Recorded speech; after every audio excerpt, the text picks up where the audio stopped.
A very important and often overlooked aspect of being a great real estate agent is self-care, health and wellness, taking care of yourself first. We are the product as real estate salespeople. We are who clients hire, who they want to handle, probably the largest transaction they've ever done. So to be at your mental, physical, spiritual, healthiest best is extremely important as a realtor. It's important in life. Let's just be honest about that. And how much better care and attention do people give to their car, to their home, to their things, rather than to themselves? We're going to dig in deep into how to really take care of yourself and to apply certain disciplines. They're going to give you longevity. They're going to give you energy. They're going to give you calmness. They're going to help with anxiety. They're going to give you mental clarity. They're going to help you perform at your highest. So dig in with me as we get into health and wellness and why these are very important as a real estate agent. First, let's talk about that one thing that everybody signs up for at the beginning of the year: exercise. Everyone joins a gym, they lay down the money, and then they end up going for a week or two, and then it just disappears off their schedule. Did you know there's a major federal investigation right now into gyms not releasing people from their memberships after they've joined, even though they're not using them? There's a huge brouhaha going on right now, legal lawsuit around that. But in a way, I'm kind of glad they don't release you from your membership, because they should hold you to it and you should be resigned to the fact that you've got to get your money's worth out of it and get into the gym. So exercise is extremely important. Now, exercise is interesting because there's all kinds of exercise, and I don't think one size fits all. But we're going to say that moving your body, doing functional movement, doing things that imitate life are going to be very helpful. Varying your exercise and mixing it up with all forms and modes and modalities, just to make sure that you're loose and you're working and you're healthy and your spine's good and your legs good and your hips are good, because none of us want to be the person that falls and breaks a hip. None of us wants to have the shoulder that's dislocated. So I believe in working out for longevity, working out to be injury-free and to make sure that you live a long life, a healthy life. So what do I recommend? Well, I know that the recommended is 3 times a week. We hear that all the time, like work out at least 3 times a week. And I would say, if you're working out 1 day a week, it's better than nothing. But 3 days a week out of 7 days is less than half. So that means more than half of your week you're not working out, which would imply that you're going to get more non-working out results than working out results. I mean, if you're working out 3 days a week and you're not working out 4 days a week, I think there's a problem there. I recommend 4 days to 5 days and maybe 6 days a week at the most. We do need to recover. We need time off. Listen to your body. Decide if you're a 3-day arrest, 2-day arrest, or a 1-day arrest kind of person. I'm between a 2 and a 1. I think 2 is actually best, but sometimes, I'm a little compulsive and I have to get that extra day in, but never 7. So I recommend 4 days or more a week of exercise.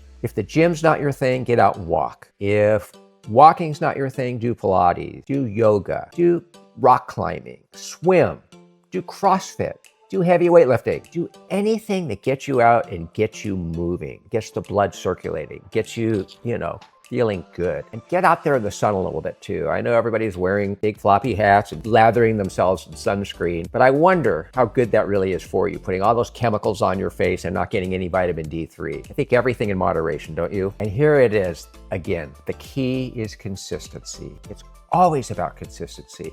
It's always about discipline, because we all know that famous saying, discipline is the road to freedom. All right, now you're exercising. You've got a regular plan. Now here's something to think about as you actually book it in your calendar. Are you a morning person or are you an evening person when it comes to exercise? I am definitely a morning person. If I miss the morning, I'll do it in the evening, but I don't have the same energy and I don't have that same excitement about it, because I kind of want to wind down after a long day's work. I like to get up early. I'm usually in the gym by 6 a.m., done by 7, out for a good breakfast. If you like working really hard, getting into your work first, and then finishing the day with a good workout and then having a nice dinner, I get it. But plan it, book it, put it into your calendar, and it's a non-negotiable. It's your time. It's for you, so that you can be a better realtor. Now let's talk about nutrition. Wow, is this a controversial subject? Yikes.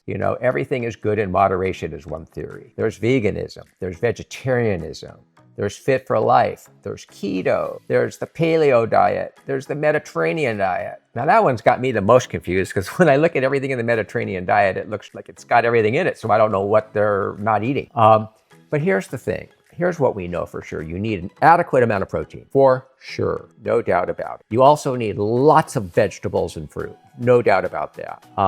Carbohydrate, I think everybody's different. Like some people can eat more than other people on carbs. That's fine. Some people don't eat any carbs. That's fine. But just make sure that, you're eating the highest quality carbs you can get. And I think here is the one thing that almost everybody agrees on, and that is minimize sugar. Don't be drinking sodas. Don't be drinking sugar water. Don't grab every candy. You walk by every candy jar. When you want to go off the rails, we all do, plan it. Make Sunday sugar day or Sunday after dinners, or you can go and grab a gelato. I think that's totally cool. But let's limit sugar, because that's the one thing that spikes your insulin. It's not good. It creates all kinds of brain problems, diabetes problems, all kinds of situations. So I would limit sugar. If you're gonna focus on any two food groups, I would say protein, fruits and vegetables. I would say add some seeds and nuts. You know what I mean? Limit your carbs, limit your sugar. Whether you're vegan, vegetarian, doesn't matter. Try to include those same philosophies into your eating. And just be conscious. As realtors, you're gonna be tempted. You're gonna walk to your sales meeting and there's gonna be a big carton of donut. You're gonna go to your office administrator's desk. She's gonna have a bowl of candy there waiting. You know what I mean? You just gotta say no to these things, because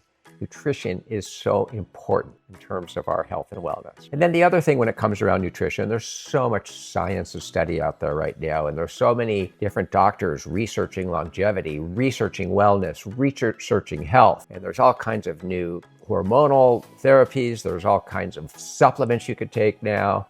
There's a lot of talk around peptides as being very, very helpful and useful. There's intermittent fasting concepts. There's all kinds of things. Be a student of health. Read about these things. Decide if they're for you. Know everything you can about being the healthiest version of yourself, because this body of ours, everything about us, our brains, everything, our heart function, all of that is what gives us life, which gives us peace and joy and freedom and movement. Without these things, you could be the richest person in the world and just be bedridden, sick. And there's a lot of things that are out of our control, and we're gonna go to that next. But do your best to take care of yourself. That's all I have to say about that. Snacking is fun. Trust me, nobody likes to snack more than me. Choose your snacks. Like, I love nuts. Love nuts. I love berries. Like, one of my favorite desserts is just a bowl of berries with some heavy cream on it. Chia pudding, I love that. That's about it, really. But I think keep your snacks super, super healthy. And there's so many great variations of snacks out there. I mean, people are being very, very thoughtful about it. They're offering us better and better products all the time. And finally, drink lots of water. Hydrate yourself. Don't become dehydrated. First thing in the morning when you get up, grab a big glass of water and drink it before you have that first cup of coffee. I even go one step forward in the morning. Here's my routine. What I love doing is I take from Orange Theory, it's a electrolyte. Then I add that, I take some vitamin C, put that in, and then I take some creatine. By the way, I've been just starting with creatine. I got a feeling it's the magic supplement. You might want to try some. Put it in water, stir it up, drink it down, and then I get my big cup of coffee. I'm a big believer in coffee. I love coffee. I don't drink it long into the day, but between 5 a.m. and maybe 10:30, I probably drink as much as anybody because I really love it. I actually think it's good for me, but I don't take it further into that because I also like good nights of sleep. Drinking coffee late in the day, not great for sleep. One thing that people don't do enough is measure their health. And you probably say, well, Peter, how do I measure my health? Well, it's not easy because you got to get blood draws. And I know blood draws are painful, and I hate sticking that needle in and drawing all that blood out. But you get these beautiful panels. And if you ask your doctor to do the broadest, biggest panel that they can do, you're going to find out a lot of things, like where are you missing certain vitamins in your body? How's your blood sugar levels? How's your cholesterol levels? How's your cortisol? All these different really important markers that you can kind of track.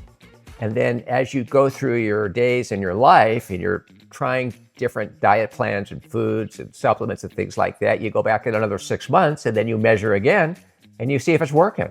And you know what's really amazing? You will see the results of your work. Like if you start taking vitamin D every day and you go get a blood panel in 6 months, it's going to show up in your system. Or if you start eliminating sugar and then you see your pre-diabetes levels and your insulin spikes and all that stuff drop, you're going to see the results. And that's going to motivate you and help you to keep going. So measuring is really great. Another way you can measure, which is fantastic, is you can wear a Whoop or an Oura ring if you have one of those, or a Fitbit or a Apple Watch.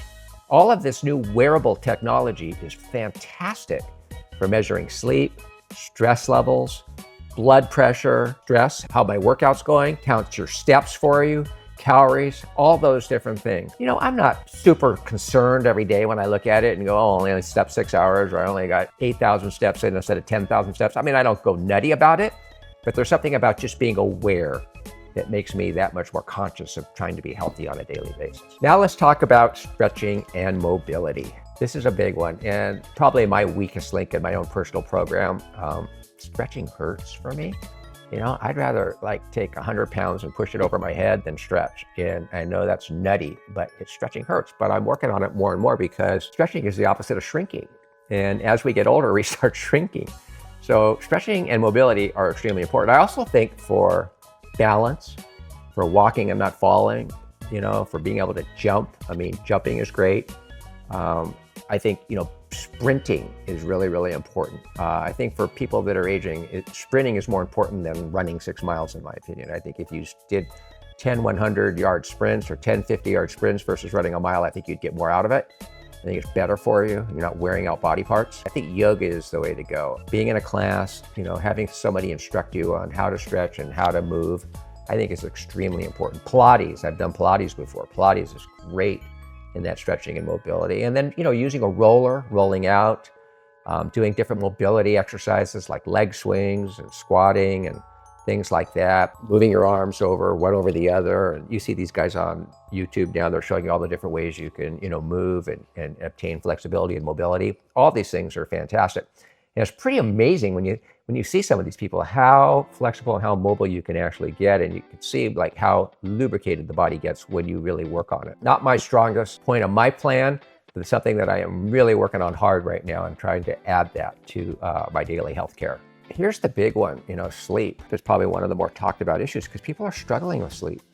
People are taking the anxiety of the day into their sleep. Maybe they have to get up to go to the bathroom several times. Maybe they have a hard time falling asleep. Maybe they're night owls and everyone's telling them to get up at 5 a.m. So they're confused, struggling around that. Maybe they fall asleep early in the day, like they run out of energy at 3 o'clock, things like that. Sleep is one of those things that you would think would just come very, very natural, but because of our work lives and our stress lives and because of the pace that we're at nowadays and because we're on our phones and computers and everything late into the day sometime, you know, that anxiety and that pace that we're at and that energy that we take makes it more difficult to fall asleep or stay asleep and things like that. The worries of the day. Sometimes you'll wake up in the middle of the night and just be panicked or worried about something. So sleep is a skill now, unfortunately. It's not as natural as it used to be. And we have to do things to make sure that we get good sleep. And that is things like winding down early, making sure that you don't just keep working right up to the point you go to bed.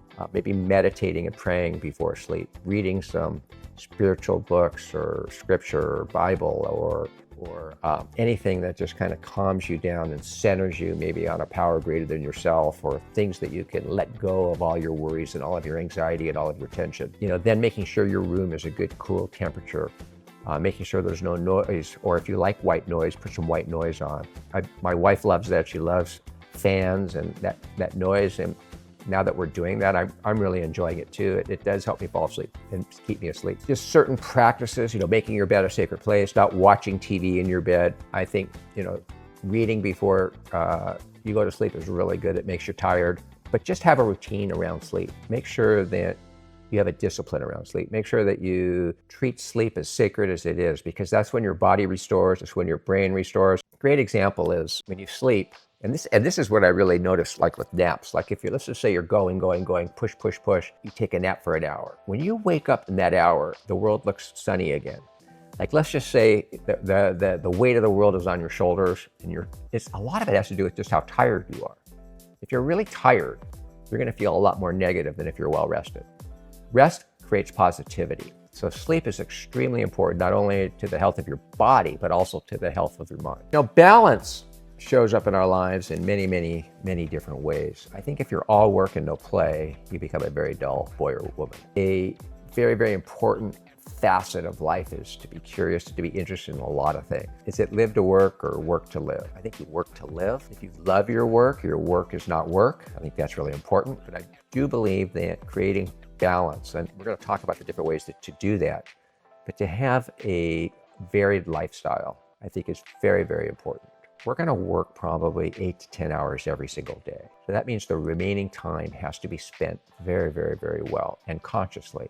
The time that you have around work and what you do with it is so important because it's going to create enjoyment, it's going to create rest, it's going to create meaningful relationships. It's going to create health and wellness. One way you can find balance is to build some recreation and hobbies into your lifestyle. Whether you like to hike, play with your dogs, pick up an instrument, read books, enjoy movies, build models, crossword puzzles, exercise, workout, surfing, sailing, going to museums, going to musicals, seeing great films, seeing great musical artists. Make sure you have some recreation and hobbies, things that you really love that just fill your soul, that just make you feel great. Build some of that into your lifestyle so that you get some balance there. Another great place to get balance and peace and joy into your life is to spend time with family and friends. It's so easy just to make your family and friends like defaults when we should be putting so much energy and time into it, because that's where the real joy comes. It's that connection, it's that community that's so important, and being there for each other and laughing together and having fun and enjoying dinners and enjoying doing things together and great conversations. You know, in some ways, this is what life's about. It's that human connection. It's so key and critical to providing balance. And it's so great to do, but it's so easy to walk by your spouse and just kind of ignore them, or you're working on something and your dog is like, has this leash in his mouth and he wants you to take him for a walk. I mean, these are the things we got to pay attention to. These are the things that we have to dig into and really enjoy. And it's spending that quality time. Take the phone, throw it away, shut your computer, and just be present. Be present with people, and you are going to feel fulfilled. At the end of the day, when you're talking about this body, this mind, our health, our mental wellness, all of these things, it just requires some conscious thought, and then it requires some consistency and discipline. And if you can apply that, you will build your life around those things you love, and you will still be working in a way that is the most productive and efficient way, and you will be able to build the life that you want. And it's one day at a time. And I always look at life as, if you can live one day perfectly, and then live another day perfectly, and then another day perfectly, you'll have a perfect week. And then if you do that, you'll have a perfect month. If you do that, you'll have a perfect year, and then you'll have a perfect life. Now, nothing is perfect. Let's not even go about that. And don't beat yourself up if you do 3 days of workout versus 4 or 5. Don't beat yourself up if you slip and have a donut. Don't beat yourself up if you stay up late and don't get your sleep. It's not about perfection. It's about the 80-20 rule. If you're 80% there, you're going to be what I call perfect. So get out there, enjoy life, take care of this body better than you take care of your car. Take care of this body better than you take care of your home, and you will have the life and health that you always desire.